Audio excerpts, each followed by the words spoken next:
Máquinas na Pan se despede do inverno e abre a primavera com o projeto revolucionário de uma hipermáquina que se prepara para alinhar a sua força nas 24 horas de Le Mans de 2022.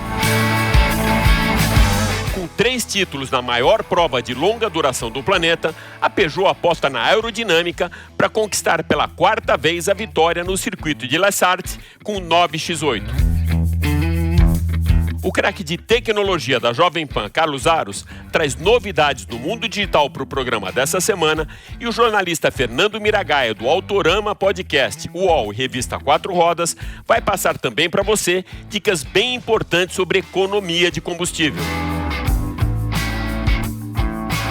Nessa semana foi celebrado o Dia Mundial Sem Carro e Nani Cox, repórter aqui da Jovem Pan, traz o desafio da grande cidade para aderir a esse movimento e o comentarista de business, Bruno Meyer, traz novidades da Gol, que acaba de fechar uma parceria com a empresa irlandesa Avolon para a utilização de aeronaves elétricas com pouso e decolagem na vertical.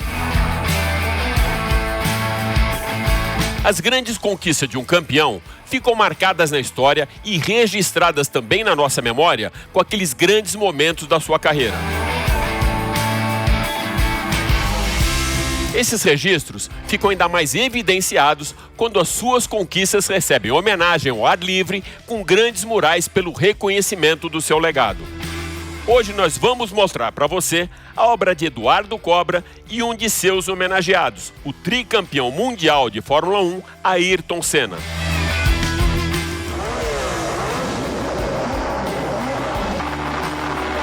Há 55 anos, o filme mais emblemático sobre automobilismo chegava às telas do cinema, Grand Prix. Com Oscar de melhor efeitos sonoros, melhor montagem e melhor som, Grand Prix aparece até hoje na lista dos top 10 filmes de Hollywood e será o blockbuster que o Máquinas na Pan dessa semana apresenta para você. Eu sou o Alex Rufo e tudo isso e muito mais você vai acompanhar agora comigo nesses próximos 30 minutos no Máquinas na Pan. Lembrando que você também pode assistir o programa em vídeo pelo canal Jovem Pan News, Jovem Pan Esportes e pela Panflix. Então se ajeita bem aí no cockpit, aperte o cinto, porque o Máquinas na Pan dessa semana está só começando. Máquinas na Pan. Quer uma moto para viajar com tecnologia e conforto? A nova Honda Africa Twin é a única Big Trail com câmbio DCT, uma transmissão de dupla embreagem com trocas mais rápidas e suaves. Nova Honda Africa Twin. Descubra você mesmo. Saiba mais em honda.com.br. E para darmos a largada no programa dessa semana, uma corrida emblemática e um hipercarro revolucionário. Juntamente com as 500 milhas de Indianápolis e o GP de Mônaco de Fórmula 1, 24 horas de Le Mans é considerada a cereja do bolo do automobilismo mundial. A principal prova do Campeonato Mundial de Endurance é certamente a maior corrida do planeta, disputada desde 1923 no circuito de La Sarthe, na França. O recorde de vitórias individuais por piloto é do dinamarquês Tom Kristensen e com 19 vitórias, a Porsche é a grande campeã entre as marcas. Devido à pandemia do coronavírus, a prova que anualmente tem largada no mês de junho foi adiada para agosto. E com mais de um ano de antecedência, a Peugeot já apresentou o seu hipercarro para ir atrás da sua 4ª vitória na categoria em 2022. O Hipercar 9X8 tem motorização híbrida e é o sucessor dos Peugeot 905 e 908 que venceram as 24 horas de Le Mans de 92, 93 e 2009. O projeto Neo Performance alia esportividade com know-how que permite a utilização de inovações tecnológicas nos carros de rua. O novo regulamento LMH, Le Mans Hypercar, implantado pela FIA para suceder a categoria LMP1, permitiu o desenvolvimento do 9X8 com atributos de aerodinâmica mais abertos à intervenção das equipes de design. A assinatura de 3 garras é muito bem sinalizada pelos conjuntos óticos dianteiro e traseiro e a cabeça do leão é destaque na parte frontal e nas laterais dessa hipermáquina de corrida. As rodas têm um desenho único, muito bem lapidadas e em sintonia com o design externo. Os retrovisores estão perfeitamente integrados ao 9X8, facilitando o fluxo de ar ao longo do carro. Na traseira, um amplo difusor e uma curiosidade: a inscrição "We need no rear ring", não precisamos de aerofólio traseiro. A ausência desse aerofólio é justificada pelo novo regulamento, que autoriza apenas um único elemento aerodinâmico ajustável. Partindo dessa nova regra, os engenheiros da Peugeot otimizaram a linha de fluxo de ar ao longo do capô e traseira, proporcionando o mesmo downforce obtido com a asa traseira móvel. Desse modo, a silhueta do 9X8 ficou mais fluida e o design do hipercarro da marca mais bonito e muito mais esportivo. No eixo traseiro, o motor é um V6 2.6 litros biturbo de 680 cavalos, que trabalha em conjunto com um elétrico de 200 kW no eixo dianteiro. O câmbio é sequencial de 7 velocidades. As pistas de corrida cumprem muito bem o papel de campo de provas e laboratório para o desenvolvimento de veículos de passeio com tecnologias que são exportadas dos carros de alta performance para as ruas, principalmente uma prova de longa duração. Só para se ter uma base de comparação, os 5.400 quilômetros percorridos pelos carros em Le Mans ao longo de 24 horas correspondem ao que percorre um carro de Fórmula 1 em toda a temporada. A chegada dos hipercarros e da eletrificação às provas do automobilismo mundial certamente foram um passo muito importante para que os principais fabricantes de automóveis do planeta chegassem cada vez mais perto da emissão zero e preservação do meio ambiente em altíssima velocidade. Você consegue ficar um dia inteiro sem utilizar o seu carro? Pois é, nessa semana aconteceu o Dia Mundial Sem Carro, mas a cidade que tem a maior frota do país, que é São Paulo, teve um grande desafio: fazer os motoristas deixarem o veículo na garagem. Acompanhe a reportagem de Nani Cox. A ideia de destinar um dia para repensar o uso do carro próprio surgiu na França no final dos anos 90.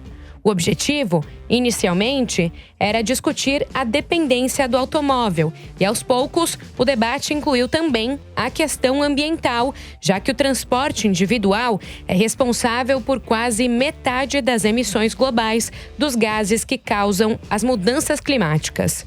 Aqui no Brasil, são 20 anos comemorando o Dia Mundial Sem Carro. Em São Paulo, a maior cidade do país, a porcentagem de pessoas que usam o veículo aumentou de 34% para 54% só de 2017 para cá, segundo uma pesquisa da Rede Nossa São Paulo. A especialista em psicologia do trânsito, Salete Romero, destaca que a população brasileira tem no automóvel uma falsa sensação de poder. Todos nós fomos estimulados a utilizar o veículo, o carro de passeio, a motocicleta, tivemos muito incentivo nessa linha, e justamente com essa questão, e aí é importante nós falarmos sobre essa questão comportamental, porque o veículo automotor é o bem que mais nos dá a sensação de poder. Chega a ser uma disputa de espaço, um conflito. E nesse sentido, vai gerando estresse, problemas em função de congestionamentos, desgastes, tanto econômicos, quanto de tempo. Se tivéssemos uma preocupação maior no transporte público, isso facilmente seria resolvido, De acordo com o levantamento da Nossa São Paulo, 2/3 dos usuários de carro deixariam o veículo de lado se tivesse uma boa opção de transporte público. 87% dos entrevistados são a favor da ampliação das faixas e corredores de ônibus e 79% de ciclovias e ciclofaixas. Os principais problemas apontados pelos usuários são os ônibus lotados, o valor da tarifa e a frequência dos veículos.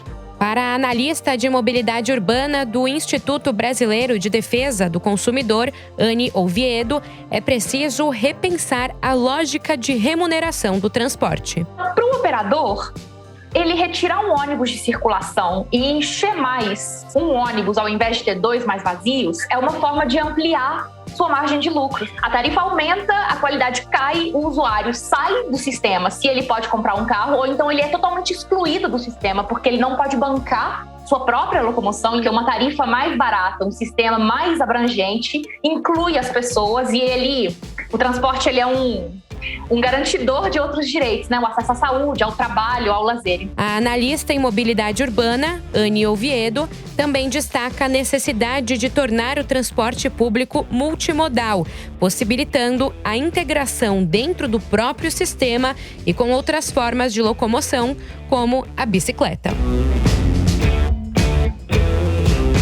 Com o preço tão alto dos combustíveis, deixar o carro em casa não é uma má ideia. Os aumentos frequentes do preço da gasolina assustam muitos consumidores. De que maneira, então, você pode reduzir o efeito desse alto custo no seu orçamento mensal? Para dar essas dicas para a gente, nós convidamos para o Máquinas na Pan dessa semana Fernando Miragaia, jornalista do setor automotivo, apresentador do Autorama Podcast e colaborador da Quatro Rodas e de UOL Carros. Miragaia, gasolina cara, tempo de recessão, então qualquer economia é muito bem-vinda, certo, meu amigo? É isso mesmo, Alex. Em tempos de gasolina cara, tem posto aí cobrando R$6, R$7 o litro da gasolina comum e de recessão econômica, qualquer economia de combustível é bem-vinda, né? E a primeira dica que eu dou para o motorista é ele observar como é que ele dirige. Por quê? O comportamento do motorista diz muito sobre o consumo de combustível. Os engenheiros automotivos são quase unânimes. O modo de dirigir de uma pessoa pode fazer um carro gastar 30% a mais do que outro. Um exemplo, você pode ter um hatch e fazer uma média de 10 km por litro de gasolina. Eu, com esse mesmo hatch, mesmo ano, motor, câmbio, versão, posso fazer 7 km por litro. Isso, para quem roda 1.000 km por mês, por exemplo, pode resultar em uma economia ou gastar mais por volta de 40 litros. Então é muito importante. Então, a primeira dica que eu dou, maneira no pedal do acelerador. Use-o com parcimônia. Por quê? Muita gente acelera demais. Ficou o semáforo verde, já pisa fundo no pedal do acelerador. Isso faz gastar mais combustível. Viu o semáforo vermelho? Também acelera para frear em cima. Não, isso vai gastar mais combustível e ainda vai sacrificar alguns componentes como a pastilha de freio. Então use o pedal do acelerador com calma, dose ali de 10 a 20% do curso do pedal. E uma outra dica, não acelere demais nas arrancadas e na própria mudança de marcha, tente manter o ponteiro do contagiros ali entre 2.000 e 2.500 RPM. Que é o regime de rotação que o carro vai gastar menos combustível. O segundo ponto é sempre muito importante, é o pneu. A calibragem do pneu é muito importante, porque a resistência à rolagem ao pneu, né, o contato do pneu com o asfalto, isso aí pode representar até 20% do consumo total de um carro. Então, manter pneus calibrados é essencial e tem que calibrar uma vez por semana e seguir a pressão indicada pelo fabricante do veículo. Está lá no manual do proprietário ou em adesivos no carro. Pneu vazio vai fazer o carro consumir mais combustível. Outra dica importantíssima é o peso do carro. Tem gente que, além de sobrecarregar o carro, encher de muita gente, coloca também muita coisa no porta-mala e às vezes deixa o carro lá com peso desnecessário, coloca coisa no porta-mala como se fosse a extensão da casa. Qualquer excesso de peso no carro, qualquer peso a mais no carro, vai fazer o motor trabalhar mais e isso vai demandar combustível.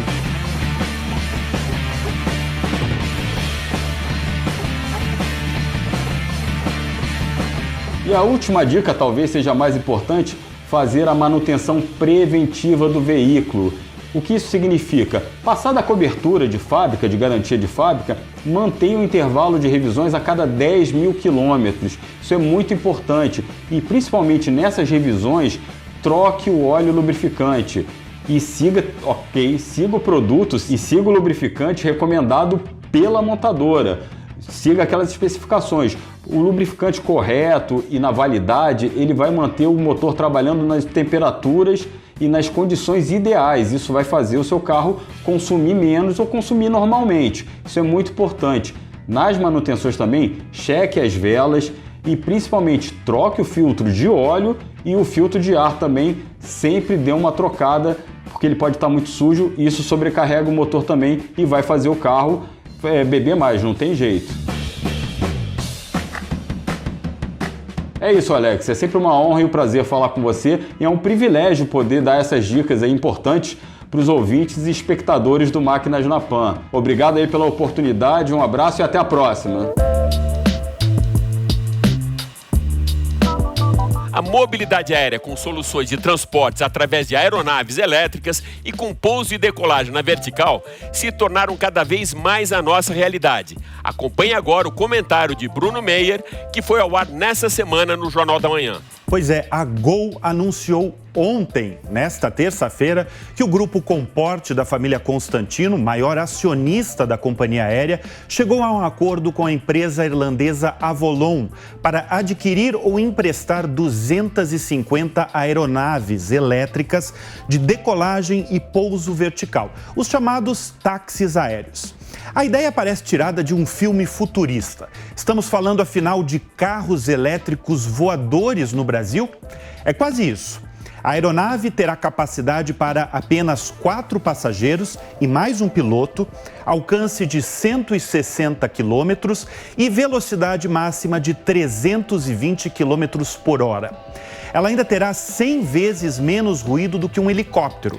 Para quem está no chão, será praticamente o mesmo barulho de uma geladeira na cozinha.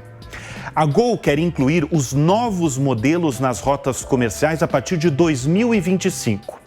O objetivo inicial é transportar passageiros de grandes centros urbanos, por exemplo, até os aeroportos, ou vice-versa. Mas haverá, evidentemente, novas frentes de negócios, como o transporte de encomendas e aeromédicos. Estudos de viabilidade já começaram e é preciso conquistar antes, sem dúvida, a certificação dos órgãos reguladores como a ANAC para operar a aeronave. Além do evidente apelo comercial, o anúncio da companhia tem como pano de fundo as 3 letras mais faladas nos últimos tempos pelas grandes empresas no mundo. Ô, Bruno, ESG. Pois é, você ia falar do ESG, afinal, o que é o ESG? Mas quando você estava falando aí, não sei porque eu lembrei dos Jetsons, viu? É verdade. Mas olha, o ESG, essas 3 palavras tão comentadas no mundo todo, são as práticas de cunho ambiental, social e de governança que as empresas estão assumindo. Novas áreas, inclusive com diretorias específicas, estão sendo criadas para pensar o papel social das companhias. O caso da Gol, que eu acabei de falar, traz um pouco esse novo olhar. Além de usar biocombustível nas aeronaves elétricas, a companhia tem a missão de atingir a neutralidade de carbono até 2050 e anunciou que fará a transição de 75% de sua frota para modelos que reduzirão o carbono em 16% até 2030. Agora, Thiago, saindo um pouco do mercado de aviação e indo para o de automóveis, por exemplo. A Volvo anunciou nos últimos dias a chegada no Brasil do primeiro carro totalmente elétrico a estrear mundialmente, que é o XC40. A montadora trabalha para alcançar a meta de ter somente carros elétricos a partir de 2030. O preço dessa brincadeira aqui no Brasil não sai por menos de R$389 mil. E acredite, Thiago, eu falei ontem com a comunicação da marca aqui no Brasil, a pré-venda foi esgotada em poucos dias por aqui. Os fabricantes de carro estão utilizando tecnologia de ponta muito além da produção de veículos cada vez mais digitais. A análise de dados está sendo também utilizada para que a gente entenda melhor o consumidor com ampliação de vendas pelo comércio de veículos e-commerce, aquele comércio digital. Uma novidade que tem revolucionado a experiência na hora de compras de um carro usado. O nosso mestre de novas tecnologias aqui da Jovem Pan, Carlos Aros, vai explicar pra gente quais as tendências tecnológicas e os desafios de todo esse mundo digital que a gente tem pela frente. É isso mesmo, Alex. Vamos falar sobre a experiência do consumidor durante o momento de compra de um carro. A explosão dos e-commerces das montadoras. Cada marca oferecendo por meio da internet os modelos de carros, as atualizações nas versões, justamente porque esse é o canal que começa a jornada do consumidor. 91% das pessoas fazem toda a trajetória no digital.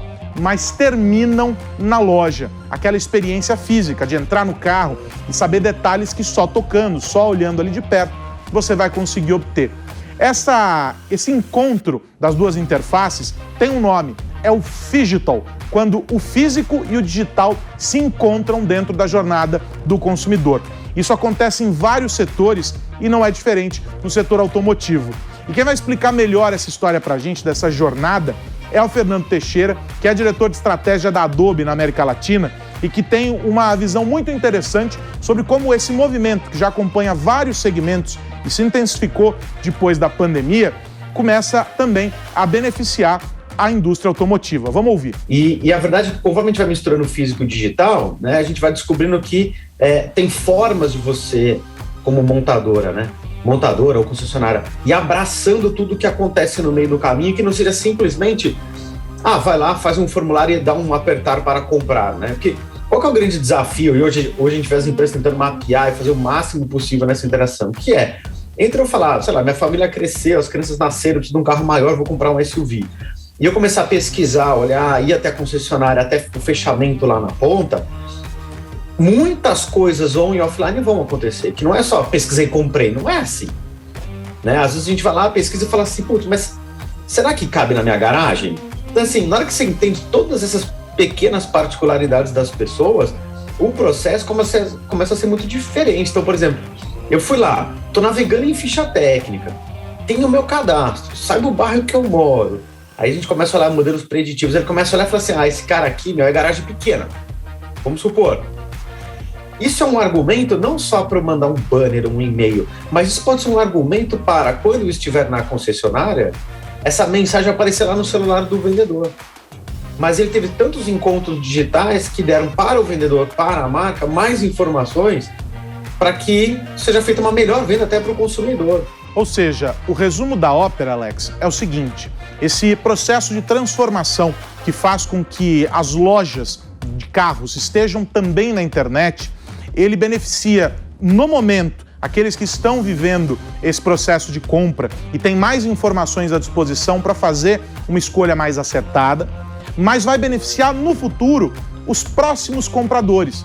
Porque esse aprendizado que está sendo feito por meio da coleta dos dados daqueles que estão navegando pelos sites vai fazer, por exemplo, com que uma montadora defina que acessórios colocar na próxima versão do carro, o que deve sair, qual é a melhor forma de apresentar esses carros para o mercado, atendendo a demandas que vão sendo mostradas sem que as pessoas manifestem isso claramente. Viu só como é interessante? Não é simplesmente o clique e a compra, mas também o aprendizado por trás desse processo. Uma relação que começa na internet, vai para a loja, termina na loja ou só vai terminar de novo num próximo acesso à internet quando a compra do carro acontece online. Cada vez mais os dois universos se fundem e na indústria automotiva não é diferente. E no centro de tudo isso está o consumidor. Até mais, Alex. Quer encarar viagens mais longas e mais desafiadoras? A Africa Twin Adventure Sports é perfeita para isso. A motocicleta estradeira que oferece tecnologia, conforto e alta performance incomparáveis. A única com câmbio DCT, mais esportivo, com trocas mais rápidas, mais precisas e mais suaves. Afinal, o melhor da viagem nem sempre é o destino. Nova Honda Africa Twin Adventure Sports. Descubra você mesmo. Saiba mais em honda.com.br. No final do ano passado, com apoio da Audi do Brasil, o artista plástico Eduardo Cobra trabalhou na revitalização do mural A Lenda do Brasil, uma homenagem ao piloto brasileiro tricampeão mundial de Fórmula 1, Ayrton Senna. Foi Senna que trouxe a marca alemã para o Brasil em 1993, que dá início ao projeto Arte de Conservar de Cobra, que prevê a restauração de outras obras do muralista. Criado originalmente em 2015, o mural possui 41 metros de altura e foi pintado no prédio localizado na esquina da Rua Consolação com a Avenida Paulista, a algumas quadras daqui da Jovem Pan. Cobra, seja muito bem-vindo ao Máquinas na Pan. Obrigado, uma satisfação, obrigado pelo convite, pela oportunidade. Qual a sua leitura sobre as suas obras que retratam Ayrton Senna e como a imagem do nosso tricampeão te inspirou para realizar todos esses trabalhos, belíssimos trabalhos aqui no Brasil e também no exterior, como aquele que tem lá no circuito de Imola, bem ao lado do grid de largada? Olha, eu já comentei várias vezes que o Ayrton Senna é uma das figuras que mais me inspirou durante a minha trajetória, durante a minha vida e tudo mais. E eu tenho que deixar claro aqui que não é por conta da Fórmula 1 em si, mas do que ele representou como ser humano, sabe? Dos princípios, dos valores, da atitude, da simplicidade, da fé em Deus. Então, todos esses valores, da forma que ele levou o nome do Brasil, sabe? Com tanto orgulho, em um momento em que as pessoas tinham até uma certa receio de falar sobre o Brasil e tudo mais. O Ayrton Senna sempre levando a bandeira do Brasil. E pra mim, o menino da periferia e tudo mais, tava vendo isso e me trazia uma certa esperança, sabe? E ao passar do tempo, eu comecei a fazer alguns painéis sobre o Senna. Eu cheguei a pintar cerca de 10 murais do Senna, vale a pena comentar também. E tive aí a grande honra de estar em 2 lugares essenciais para a história do Ayrton Senna. Uma delas, onde ele iniciou, aqui em São Paulo, em Interlagos, né? Então, fiz um painel ali bem no grid de largada e o segundo painel em Imola, que é justamente o que você está comentando, que também é visto ali do grid de largada. Então, são 2 momentos super especiais. E esse painel aqui, que é um prédio, aqui em São Paulo, com quase 40 e poucos metros de altura. Então você vê por aí que realmente tem um significado, um simbolismo pessoal para mim. E aí, com o passar do tempo, eu pude ter contatos com o Instituto Senna, com a família do Senna, que acabaram me dando permissões oficiais para realizar esses trabalhos.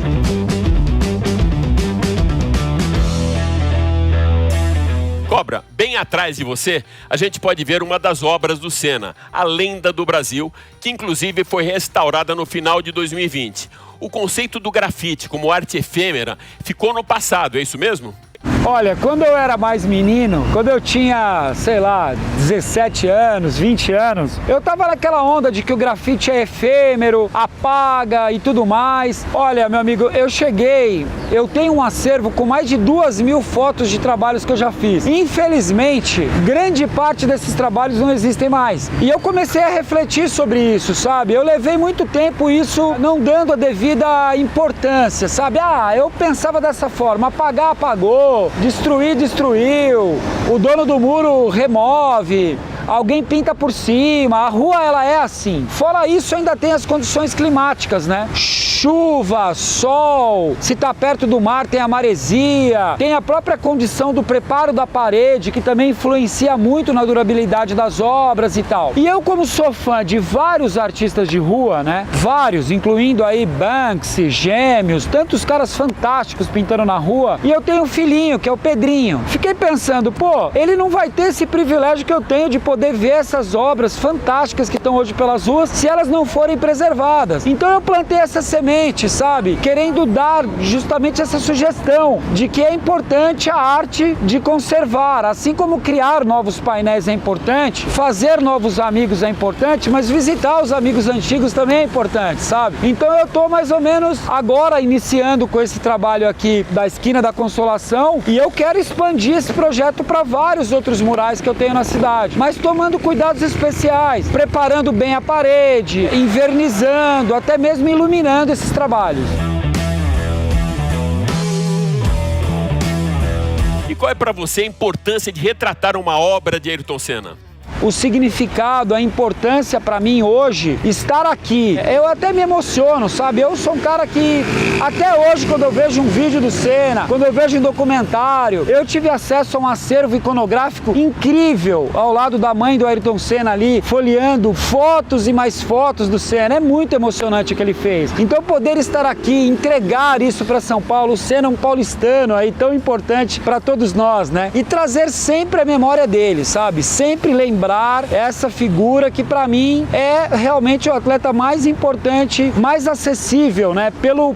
Pela relevância que ele teve, que o Brasil já trouxe aí, né? Então, como eu vivi um pouco da história do Senna, eu gosto de retratá-lo e trazer isso para as novas gerações. Eu acho que os murais também trazem esse portal, sabe? De história, de memória, de conhecimento para as novas gerações. O grafite, ele tem esse papel também na minha visão. E aí, Cobra, qual o próximo desafio?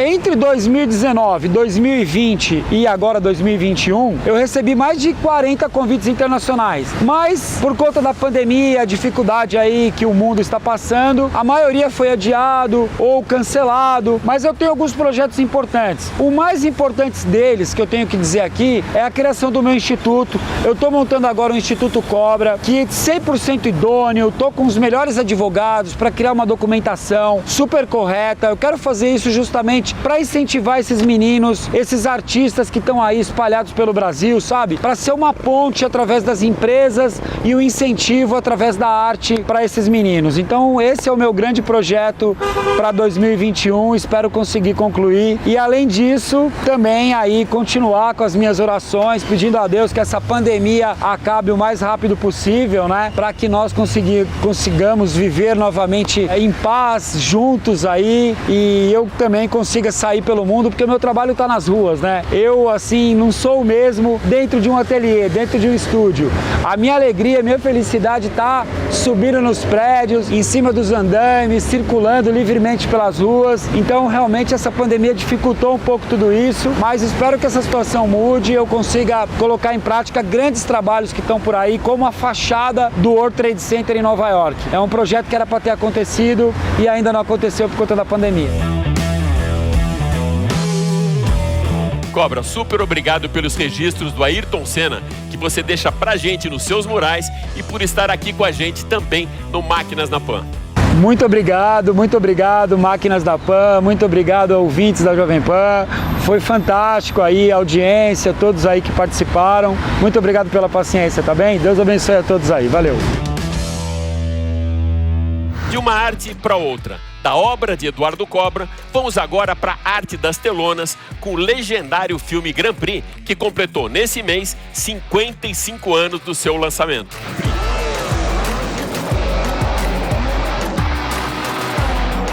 Dirigido por John Frankenheimer, a trama, por vezes até meio melodramática, coloca no mesmo grid da Fórmula 1 atores consagrados de Hollywood e pilotos dos anos 60.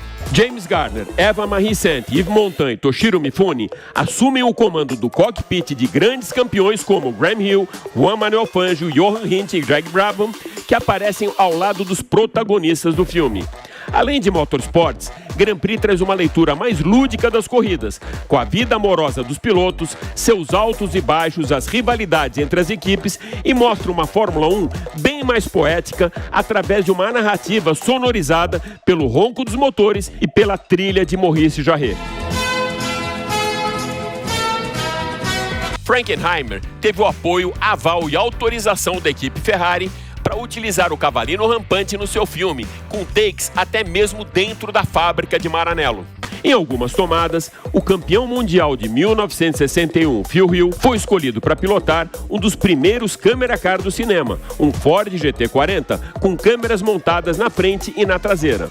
As gravações contaram também com um helicóptero para as imagens aéreas, com cenas inéditas na Fórmula 1. A grande paixão de Yves Montand e James Garner por corridas facilitou muito a adaptação dos atores ao cenário do automobilismo. A dedicação de James Garner foi tão grande que dispensou seu dublê até mesmo na cena em que seu carro entra em chamas. Por baixo da balaclava, o ator Brian Bedford escondeu o verdadeiro piloto, Jack Stewart, a bordo da sua BRM com o mesmo capacete do piloto escocês tricampeão mundial de Fórmula 1.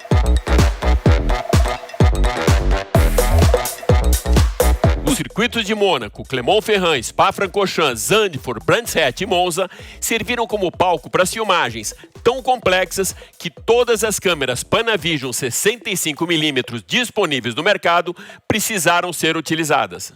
O diretor inovou, com cortes de cenas e ângulos jamais experimentados com carros em movimentos e desprezou a ideia de acelerar o carro na edição, preocupado com o realismo das cenas. Na cena final, com a disputa volta a volta, com briga pelo campeonato só decidida na bandeira final, Grand Prix nos traz à memória aquelas corridas dos anos 60, onde super-heróis de verdade eram gladiadores na pista de corrida.